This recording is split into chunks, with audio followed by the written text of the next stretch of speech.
स्वागतम स्वागतम अमित शाह जी स्वागतम स्वागतम स्वागतम। সরাসরি আমরা নজর রেখেছি প্রতিবারের মতো এবারও দুর্গাপুজো উপলক্ষে বঙ্গ সফরে এসেছেন কেন্দ্রীয় স্বরাষ্ট্রমন্ত্রী অমিত শাহ। আজ দুটো পুজোর উদ্বোধন করার কথা রয়েছে স্বরাষ্ট্রমন্ত্রীর, পাশাপাশি বঙ্গ সফরেও অমিত শাহ, যেখানে বৈঠকও রয়েছে, রাজ্য বিজেপি নেতৃত্বের সঙ্গে বৈঠক রয়েছে। তবে এই মুহূর্তে আমরা যে ছবি দেখাচ্ছি সন্তোষ মিত্র স্কোয়ারে, সেখানে অমিত শাহ তিনি এসে পৌঁছেছেন পুজোর উদ্বোধনে। প্রতিনিধি অনুপ আমাদের সঙ্গে রয়েছেন। অনুপ, আজ ঠিক কি কর্মসূচি রয়েছে অমিত শাহ? ইতিমধ্যে সন্তোষ মিত্র স্কোয়ারে যে অপারেশন সিন্দুর যে একেবারে তাদের থিম, সেখানে কিন্তু ইতিমধ্যে স্বরাষ্ট্রমন্ত্রী অমিত শাহ তিনি এসে পৌঁছেছেন এবং তার সঙ্গে শুভেন্দু অধিকারী বিরোধী দলনেতা রাজ্য সভাপতি শ্রমিক ভট্টাচার্য তাকে লক্ষ্য করা যাচ্ছে এবং তিনি একেবারে সরাসরি এই মুহূর্তে সন্তোষ মিত্র স্কোয়ার সেখানে কিন্তু প্রতিমা দর্শনের জন্য ভিতরে প্রবেশ করছেন। তার পরবর্তী কিন্তু তিনি মঞ্চে এসে প্রবেশ করবেন একেবারে সরাসরি লেবুতলা পার্কের যে সন্তোষ মিত্র স্কোয়ার, সেখানে কিন্তু অপারেশন সিন্দুর এবারে তাদের থিম এবং সেখানেই স্বরাষ্ট্রমন্ত্রী বক্তব্য রাখবেন আমাদের অপারেশন সিঁদুর। অনুপ, তোমার অডিও আমাদের কাছে স্পষ্ট নয়। এই মুহূর্তে যে ছবি আপনাদেরকে দেখাচ্ছি সন্তোষ মিত্র স্কোয়ার বা লেবুতলা পার্কে দুর্গাপুজো উদ্বোধন করছেন অমিত শাহ। তিনি ইতিমধ্যে এসে পৌঁছেছেন। আমরা জানি গতকাল রাতেই কলকাতা শহরে আসেন অমিত শাহ। ওনার পদধূলি পড়ছে, তাই আপনাদের কাছে প্রতিবারের মতো এবারও দুর্গাপুজো উপলক্ষে বঙ্গ সফরে এসেছেন কেন্দ্রীয় স্বরাষ্ট্রমন্ত্রী অমিত শাহ। গতকাল রাতেই তিনি কলকাতায় এসে পৌঁছন এবং ২৬-এর আগে বাঙালি আবেগে শান কলকাতায় পুজো উদ্বোধনে অমিত শাহ। কলকাতায় ২ পুজোর উদ্বোধনে অমিত শাহ তিনি এসে পৌঁছেছেন। শাহের হাতেই বিজেপির পুজো উদ্বোধন। ৩ বছর পর ফের পুজোর আয়োজন বিজেপির, এবং সেই ছবি এই মুহূর্তে আপনারা দেখছেন সন্তোষ মিত্র স্কোয়ার, সেখানে পুজোর উদ্বোধন করছেন অমিত শাহ।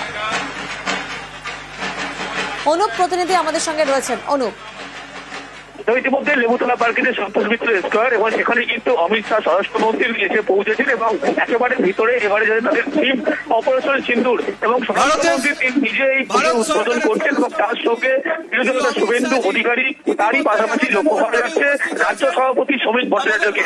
তিনি ভিতরে প্রবেশ করার পরে প্রতিমা দর্শন করছেন এবং আনুষ্ঠানিকভাবে উদ্বোধন করার পরবর্তী ক্ষেত্রে মঞ্চে তিনি যাবেন এবং তার সঙ্গে একাধিক রাজ্য বঙ্গ বিজেপির যে নেতৃত্ব তাদেরকে লক্ষ্য করা যাচ্ছে এবং এই অপারেশন সিন্দুর এবারে তাদের থিম, সেই থিমই কিন্তু স্বরাষ্ট্রমন্ত্রী অমিত শাহ তিনি উদ্বোধন করছেন এবং সরাসরি একেবারে লেবুতলা পার্কের যে সন্তোষ মিত্র স্কোয়ার, সেখানে কিন্তু অমিত শাহ ভিতরে স্বরাষ্ট্রমন্ত্রী কেন্দ্রীয় স্বরাষ্ট্রমন্ত্রী তিনি ভিতরে উদ্বোধন করছেন, যেমন প্রতিমা দর্শন করছেন। রাজ্য বিজেপি বঙ্গ বিজেপির একাধিক নেতৃত্ব তাদেরকে লক্ষ্য করা যাচ্ছে, শুভেন্দু অধিকারী থেকে শুরু করে এবং শ্রমিক ভট্টাচার্য প্রত্যেকে কিন্তু উপস্থিত রয়েছে এবং এই প্রত্যেক বছরে কিন্তু লক্ষ্য করা যায় যে দুর্গাপুজোয় যে মূলত সন্তোষ মিত্র স্কোয়ার, সেখানে কিন্তু এই উদ্বোধন এবং এবছর তাদের থিম অপারেশন সিন্দুর এবং সেখানেই কিন্তু উদ্বোধন করতে এসেছেন কেন্দ্রীয় স্বরাষ্ট্রমন্ত্রী অমিত শাহ এবং সরাসরি একেবারে মণ্ডপের মধ্যে তিনি এই মুহূর্তে রয়েছেন, প্রতিমা দর্শন করছেন। তার পরবর্তী ক্ষেত্রে তিনি মঞ্চে আসবেন এবং লক্ষ্য করা যায় সন্তোষ মিত্র স্কোয়ারের যে উদ্বোধন আনুষ্ঠানিকভাবে আগেই কিন্তু ঘোষণা করা হয়েছিল কেন্দ্রীয় স্বরাষ্ট্রমন্ত্রী অমিত শাহ তিনি উদ্বোধন করবেন। যে পেহেলগামের ঘটনা, সেই ঘটনার পরিপ্রেক্ষিতে কিন্তু এবছর তাদের থিম অপারেশন সিন্দুর তৈরি করা হয়েছে এবং সেখানেই তিনি আজকে উদ্বোধন করছেন, প্রতিমা দর্শন করছেন ভিতরে। তারপরে আনুষ্ঠানিকভাবে তিনি কিন্তু মঞ্চে যাবেন। বঙ্গ বিজেপির একাধিক যে রাজ্য নেতৃত্ব শ্রমিক ভট্টাচার্য থেকে শুরু করে বিরোধী দলনেতা শুভেন্দু অধিকারী এবং পুজো তিনি মূল উদ্যোক্তা সজল ঘোষ, তাকেও লক্ষ্য করা যাচ্ছে এবং প্রতিমা দর্শন করার পরবর্তী ক্ষেত্রে তিনি কিন্তু মঞ্চের উদ্দেশ্যে ইতিমধ্যে রওনা দেবেন এবং প্রতিমা দর্শনের পূর্বে তিনি মঞ্চের উদ্দেশ্যে রওনা দিয়েছেন এবং মঞ্চে তিনি যাবেন এবং সেখানেই কিন্তু আনুষ্ঠানিকভাবে প্রচুর মানুষ যারা উপস্থিত আছে তাদের উদ্দেশ্যে হাত নাড়ছেন, এমনটাই লক্ষ্য করা যাচ্ছে এবং এই যে থিম, এবারের থিম তিনি কিন্তু উদ্বোধন অপারেশন সিন্দুর এবং সেটা নিয়ে যে উৎসাহ ছিল, তারই পাশাপাশি বহু মানুষ তারা যখন সকাল থেকে ভিড় জমে ঠাকুর দেখার জন্য, প্রতিমা দর্শনের জন্য তাদের উদ্দেশ্যে কিন্তু অমিত শাহ এই মুহূর্তে তাদের উদ্দেশ্যে হাত নাড়ছেন। মণ্ডপে প্রতিমা দর্শন করার পরবর্তী ক্ষেত্রে তাকে লক্ষ্য করা যাচ্ছে মঞ্চের উদ্দেশ্যে সন্তোষ মিত্র স্কোয়ারের সর্বজনীন দুর্গোৎসব যে মঞ্চ, সেই মঞ্চের উদ্দেশ্যে তিনি কিন্তু যাচ্ছেন এবং সেখানেই তিনি তার বক্তব্য রাখবেন এবং বঙ্গ বিজেপির একাধিক নেতৃত্বকে লক্ষ্য করা যাচ্ছে এবং তারা শ্রমিক ভট্টাচার্য, অন্যদিকে শুভেন্দু অধিকারী বিরোধী দলনেতা প্রত্যেকে রয়েছে এবং মঞ্চে তিনি কিন্তু উদ্বোধনের পরবর্তী ক্ষেত্রে মঞ্চে প্রবেশ করলেন এবং প্রত্যেকের উদ্দেশ্যে হাত ধরাচ্ছেন, সেই ছবি কিন্তু একেবারে স্পষ্ট। একেবারেই 26-এর আগে বাঙালি আবেগে শান কলকাতায় 2 পুজো উদ্বোধনে অমিত শাহ স্বরাষ্ট্রমন্ত্রীর হাত ধরে সল্টলেকে বিজেপির পুজোর সূচনা।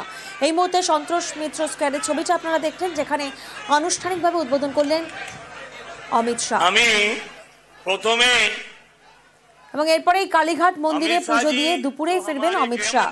স্বরাষ্ট্রমন্ত্রী হ্যাঁ উনকা স্বাগত করেंगे। অনুপ এই মুহূর্তে আমাদের সঙ্গে রয়েছেন। অনুপ, আমরা দেখলাম সন্তোষ মিত্র স্কোয়ারের পুজোর আনুষ্ঠানিক উদ্বোধন করলেন অমিত শাহ, এবং এরপর ঠিক কি কি কর্মসূচি রয়েছে?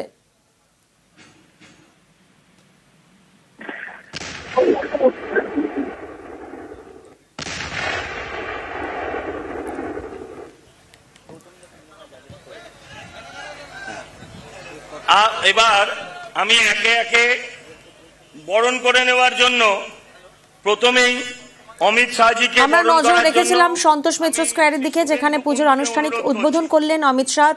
3 বছর পর ফের পুজোর আয়োজন বিজেপির, যেখানে অমিত শাহর হাতেই বিজেপির পুজোর উদ্বোধন হলো। কলকাতায় 2 পুজোর উদ্বোধনে অমিত শাহ, তিনি আমরা জানি যে গতকাল রাতেই কলকাতায় এসে পৌঁছেছেন। 26-এর আগে বাঙালি আবেগে শান সন্তোষ মিত্র স্কোয়ারের পুজোর উদ্বোধন, এবং এই পুজোর উদ্বোধনের পর কালীঘাট মন্দিরে যাবেন অমিত শাহ। সল্টলেকে বিজেপির ইজেটসিসির পুজোরও সূচনা করবেন। উত্তর দিয়ে বরণ করার জন্য অংশুমান পাল আমি অনুরোধ করব মেমেন্টো তুলে দেওয়ার জন্য। আমি সোহম ঘোষকে বলবো। আর এরপরেই বঙ্গ সফরে বৈঠকে বসবেন অমিত শাহ। রাজ্য বিজেপি নেতৃত্বের সঙ্গে বৈঠক রয়েছে। সেই বৈঠকে ঠিক কি কি আলোচনা হতে পারে, এসআইআর নিয়ে কিভাবে তৃণমূলের মোকাবিলা করা হবে, সেটাও যেমন নজরে রয়েছে, তেমন থাকছে সেই নিয়েও রাজ্য নেতাদের সঙ্গে আলোচনার সম্ভাবনা। সুস্মিতা প্রতিনিধি আমাদের সঙ্গে রয়েছেন। সুস্মিতা, কি জানা যাচ্ছে? বৈঠক ইতিমধ্যেই শেষ হয়েছে। আজকে সকাল 10:45 থেকে বৈঠক 10:25 পর্যন্ত হয়। প্রথম দফায় শ্রমিক ভট্টাচার্য শুভেন্দু অধিকারীর সঙ্গে ব্যক্তিগতভাবে বৈঠক ছাড়েন। পরবর্তী দফায় শ্রমিক ভট্টাচার্য, সুকান্ত মজুমদার, শুভেন্দু অধিকারী, জগন্নাথ চট্টোপাধ্যায়, শিশির বাজোরিয়া, দীপক বর্মনদের মতো নেতৃত্ব, যারা মূলত এ রাজ্যে বিজেপির এসআইআর সংক্রান্ত ভোটার তালিকার যে কমিটি তার সঙ্গে যুক্ত রয়েছেন, তাদের সঙ্গে বৈঠক সারেন অমিত শাহ। স্বরাষ্ট্রমন্ত্রীর সঙ্গে বৈঠকে মূলত বিজেপির আগামী দিনের কি পরিকল্পনা হতে চলেছে, এসআইআর নিয়ে বিজেপি কোন পথে হাঁটবে, রাজ্যের বিরুদ্ধে কিভাবে তারা লড়াই করবে, এই ইস্যুকে সামনে রেখে সে বিষয়গুলি মূলত আলোচনা হয়েছে বলে বিজেপি সূত্র মারফত খবর। এবং সেই আলোচনা মারফত আগামী দিনে বিজেপি কি কি কার্যক্রম গ্রহণ করে সেদিকেও নজর থাকছে। বেশ, অর্থাৎ এসআইআর নিয়ে কিভাবে তৃণমূলের মোকাবিলা, সেটা নিয়েও আলোচনা হয়েছে কিনা সেদিকেও যেমন নজর ছিল। পাশাপাশি রাজ্য নেতাদের ঠিক কি বার্তা দেন অমিত শাহ, অর্থাৎ 26-এর ভোটের রণকৌশল তৈরির জন্যই এই বৈঠক, এবং কতটা চাঙ্গা হলেন বঙ্গ বিজেপির নেতৃত্ব সেদিকেও কিন্তু নজর ছিল। বঙ্গ সফরে বৈঠকে অমিত শাহ, যে বৈঠক ইতিমধ্যে শেষ হয়েছে, এবং সেই বৈঠকের পরই সরাসরি সন্তোষ মিত্র স্কোয়ারে পুজোর আনুষ্ঠানিক উদ্বোধনে অমিত শাহ তিনি পৌঁছেছেন। পুজোর আনুষ্ঠানিক উদ্বোধন হয়েছে, এবং এই উদ্বোধনের পরেই সরাসরি কালীঘাটে যাবেন Amit Shah. To walk the path of courage, unity and dedication to our nation. News Flash.